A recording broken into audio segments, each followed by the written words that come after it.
This testimonial video explains how, as a devotee of Vishwananda for 13 years, I was increasingly very sick during those years. It also shows that because of the spiritual crime of making everyone believe that he is an avatar of God and that he is omniscient, which means knows everything, I found myself following Nithyananda, his best buddy, who turned out to be a far more obvious fraud, and the proof of that is shown here. Well, this video has been made in honor of Pari Komal Ram, who recently died at the age of 39, while Vishwananda had been telling her that she would get better for 10 years. Pari was still a devotee, but I'm still making it in honor of her, as her friend believes that Vishwananda had drained her energy. The culture in Bhakti Marga is to make everyone feel that Vishwananda is an avatar of Vishnu. I also say in the video that he told me that was what he was himself in a darshan. They also regularly use propaganda and peer belief and communication to make everyone feel that he always knew what was going to happen, that he was planning everything, and that he's generally omniscient. Often his spokespeople will have conversations with devotees where they tell stories that promote this and show this idea. So that's part of the brainwashing process, I would say. The argument made in this testimonial of mine is that making someone believe something about who you are and then making them not ever question this can literally lead someone to almost dying, which was my case. It was bound to happen eventually in the grand span of time and space. It is a spiritual crime, therefore, to mislead people, so many people, so profoundly about God, about reality, for your own purposes. And doing that can have the most devastating effect of all. When you are in the place of a guru of many, that everyone will follow without question, every single word you say, publicly and privately, has a tremendous physical consequence. There are so many examples in history of this, but that would be for another video. A supposed avatar of God would always know what these consequences were, would they not? And that is why the followers trust them.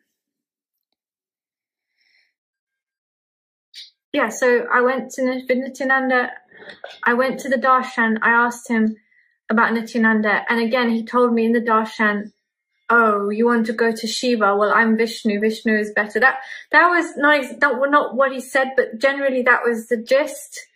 And there was some energy mojo going on and hypnosis, whatever, blah, blah.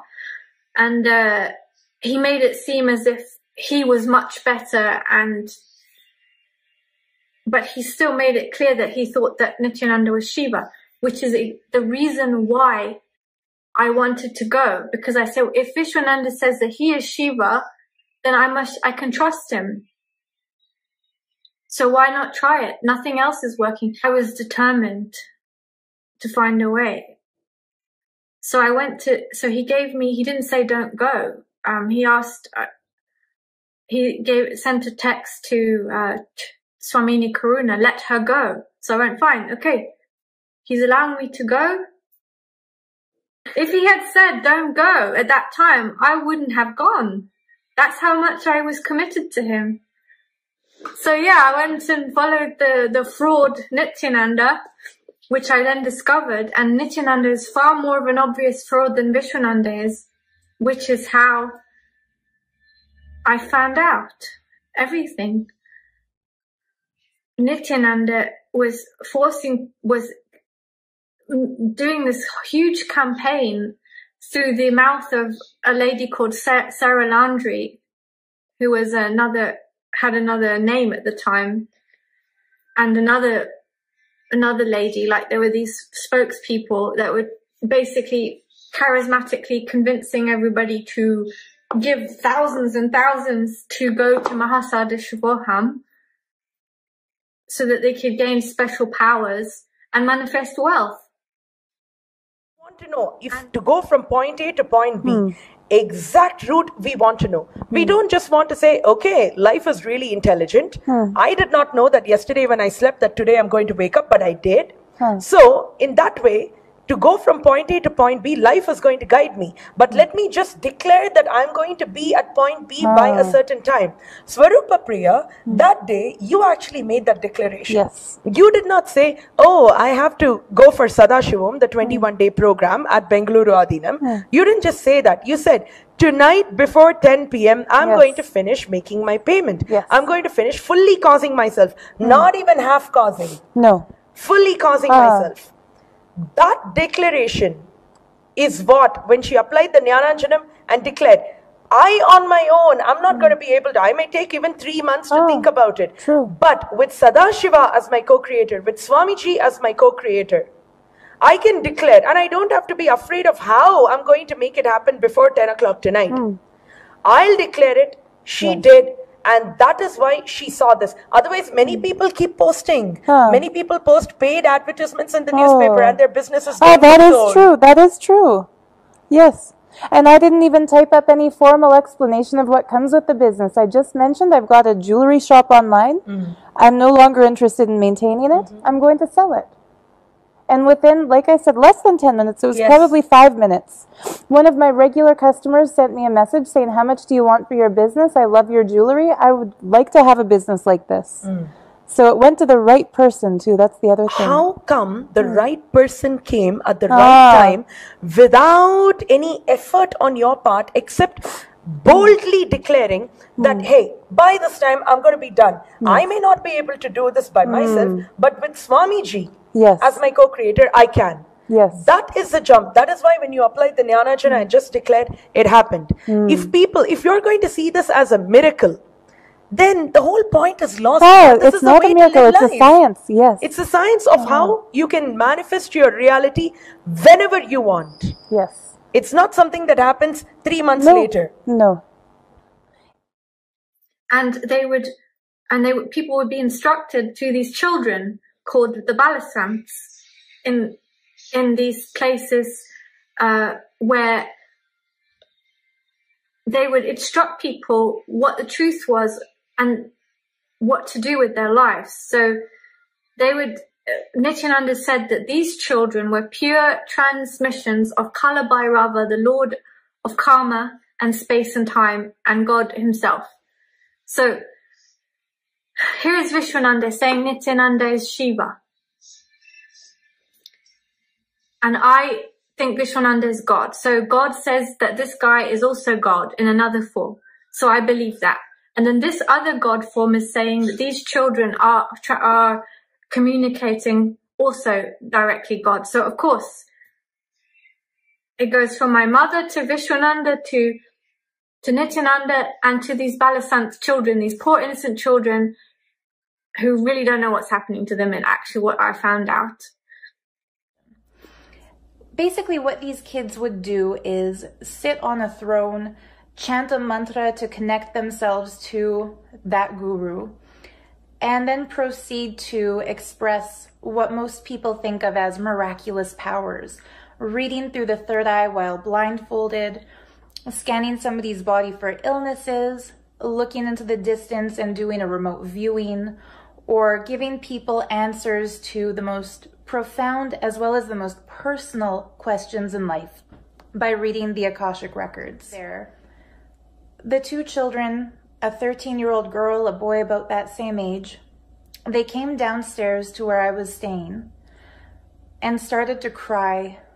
Really, they had an emotional breakdown. And the little girl told me that the Akashic record readings she was doing was not real, that she wasn't seeing golden letters and reading people's cosmic answers to their questions. She was actually just making things up. And that the blindfold reading they were doing was also fake. And that they couldn't really body scan, they couldn't really do remote vision. You go to the free Akashic readings that these children, very gifted children, run, and you ask questions, and they tell you, give all your money, Nithyananda is your guru,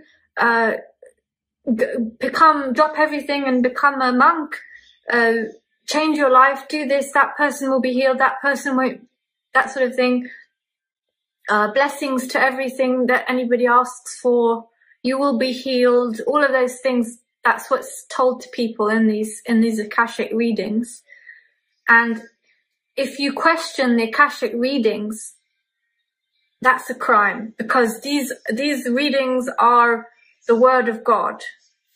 If it's said there, then that must be followed.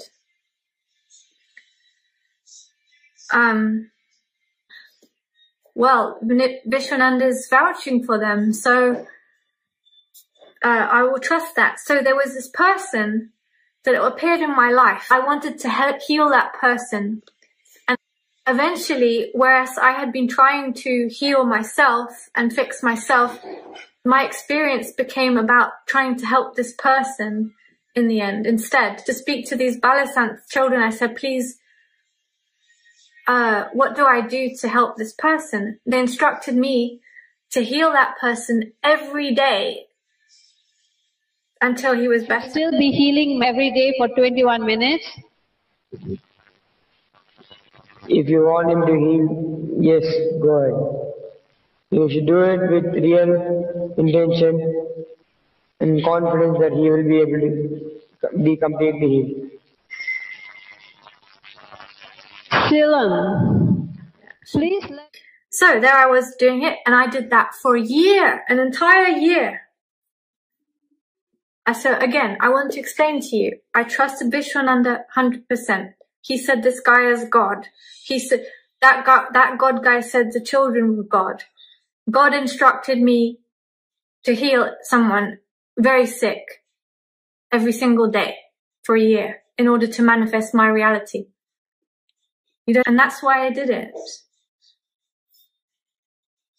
Because I wanted to help that person the same way I want to help everyone.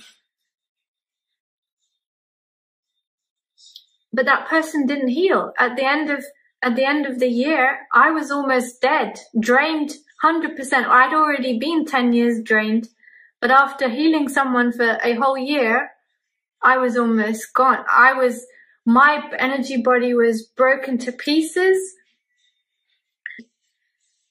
I experienced things that I know that now I will never deal with again, because I developed, because of fighting these things so badly that most people will never experience. It's just not part of their... But anyway, the person didn't heal, and then I thought that I was like, wait a second, what's going on? So I went to speak to this guy. Why hasn't it worked? What's happening? And then I expected him to encourage me and to say, oh no, just carry on trusting, it's fine. But what he did was like, no, actually, I want to speak to you on video, and I want to tell you something, but I don't want you to tell anybody. You're not allowed to say my name, and you're not allowed for me to have any record of it. And in that conversation, he told me that he was having serious doubts about Nithyananda. He was the main guy who was presiding over the Akashic readings. He told me all of the lies that he'd seen, all of the things that had happened, that had been promised to the people he was watching, and that never happened. And I think the thing he was most angry about was losing his own money as well, of course.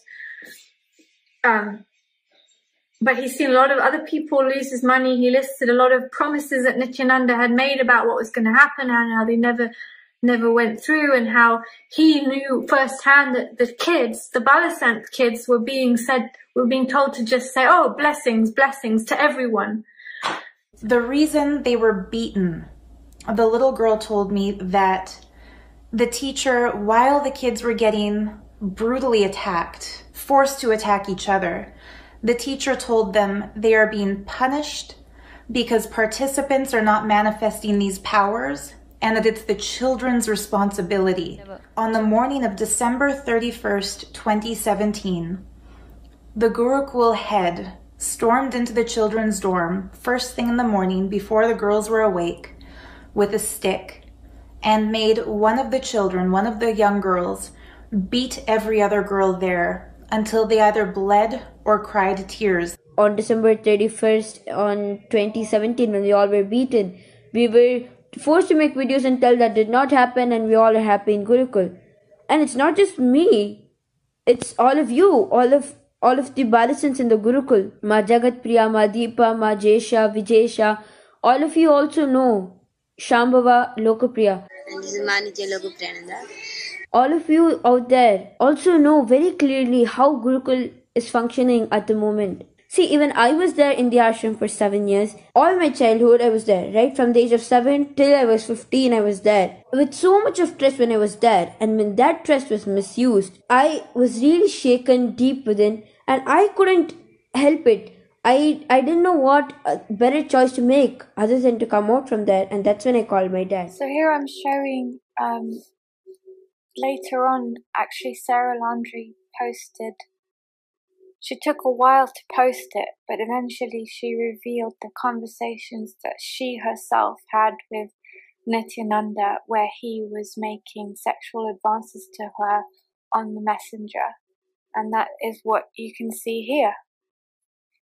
I'm showing this comment that I made a few years ago on Sarah Landry's Facebook post, because she had been posting about this man. On the top left in the video that I included in the comment, if you see his face is cut off, he was in the video together with Sarah Landry and Nithyananda at the time, as you can see. And he had decided to leave because he had found out about the child abuse.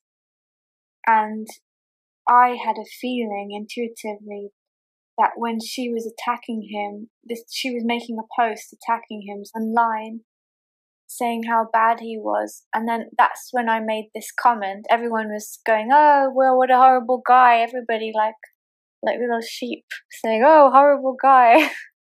And then I was like, no, I think I'm going to make this comment. And then I wrote it, and it stayed like that for a while. And then eventually people realized the truth, and Sarah Landry herself ended up commenting, yes, you're right. Okay, whatever. And then what the interesting thing is that the other guy to her right, when she left, he started attacking her. That generally they're asked all the time to attack someone who has who has stepped out of line from the rest, and that's their culture. So of course they attacked Sarah afterwards because they can't think of anything original to do. Obviously, Jesus. And then they actually go ahead and do it like robots because they're brainwashed and they're afraid. Ota omala aya kuti pitangra paniye natige pura saparnaye sutanakara suniye. Really an avatar of God. So what I find interesting about this is then we have that guy who is in the same picture now finally coming out himself and speaking about how he was raped by Nithyananda and about the stories that he has heard. So now we will listen to that. He wanted me, to give him a blowjob, and drink his cum. He wanted me to eat his cum. And like, I straight up just said no. Like I was, because I was on his personal team directly. I spent 6 months on his team, and that was when shit got really bad for me. And I was just like, shit is not right. I mean, just like what happened to me alone, you know, the abuse was something that traumatized me. That's why it took me so long, you know, to speak up, because I'm being so vulnerable about it and I'm putting myself out there. And it's like embarrassment about what happened, and it's fear about being attacked. But then I come to the realization that, I mean, I've done so many videos promoting his cult and ciphering money and energy out of people to come there. Like the very least I could do is like tell what happened to me. And I got called up to Nithyananda's room, and it was just me and him and one other person, but that person left, and I'm just there with him. I'm on his bed.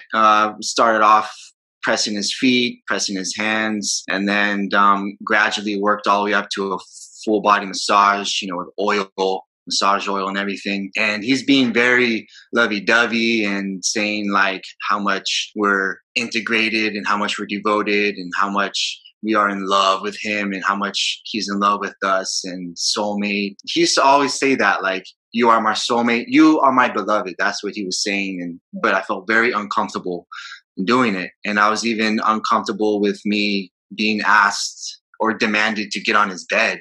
Like it was like 5 years in, so much of indoctrination, so much of like conditioning done by the guru. First of all, I saw him as a god, like entirely just an avatar of Shiva, like worshiping him every day. I saw him as a god, and like, you know, the guru vak, you know, the instructions from the guru, you must say yes. If you don't say yes, then you're being punished. Then, you know, like you miss out on the blessing, and you disconnect yourself from the guru, which the guru will grant you enlightenment. So if you say no, you're doing yourself and you're doing the guru and the world, humanity, a disservice. So saying no to the guru, I always said yes. I mean, he clearly had an erection. Like I felt it. Like, me too. I clearly saw and I felt it. And that whole talk about he's incapable of any sexual action is just complete bullshit. Yeah. I mean, what is the story? It goes like he has like lower testosterone than a 6-year-old. They claim that this bushy bearded man has the testosterone of lower levels of testosterone than a 6-year-old child. Nithyananda's body is equal to that of a prepubescent boy. And I believed that. After that experience, I wasn't even able to walk downstairs like straight after 8:10, and I questioned him. I was just like, I don't feel that this is right, like straight after. And he was like, why? I was just like, I mean, I'm a brahmachari. I took vows of celibacy, and you're a sannyasi, and before that, I knew that he was sexual with others. I mean, I walked into a room with him and my yoga swami, and she's on the bed, and he's like half naked. He just has the covers like over his waist. He's probably fully naked. I don't know. And within my last month there, I was just getting yelled at every day, and I saw a handful of beatings with my own eyes being done on young adults and children. At the same time, Stephen is telling me that it's a freaking cult. Yeah. What came as a huge shock was that among that group, there were select individuals, and but they had been trafficked to wealthy businessmen in order to seduce them and perform sexual favors in exchange for land and money donations. I heard recently from a Guru Kul boy who left that he had been raped by Nithyananda. Oh shit! How someone has the audacity to lie to so many people that love him, right? That give up their life, that dump all of their life savings to him. That is That's demonic. To tell these people to do things when they trust you 100% because they think you're God.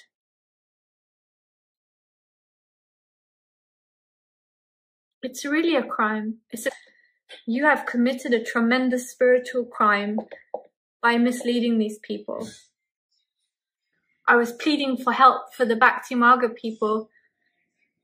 They were dismissive. I didn't get any help. Vishwananda wasn't helping me. Surprise, surprise. For 10 years he didn't help me. Why would he help me then? Silly me. I was like, oh, wait a minute. I'm smelling something fishy here. I think I'm going to go and find Miles and ask him directly what happened with Vishwananda. Tremendous levels of pain. So they don't understand the importance. They just live normal lives and they don't understand, and I don't know how to communicate it.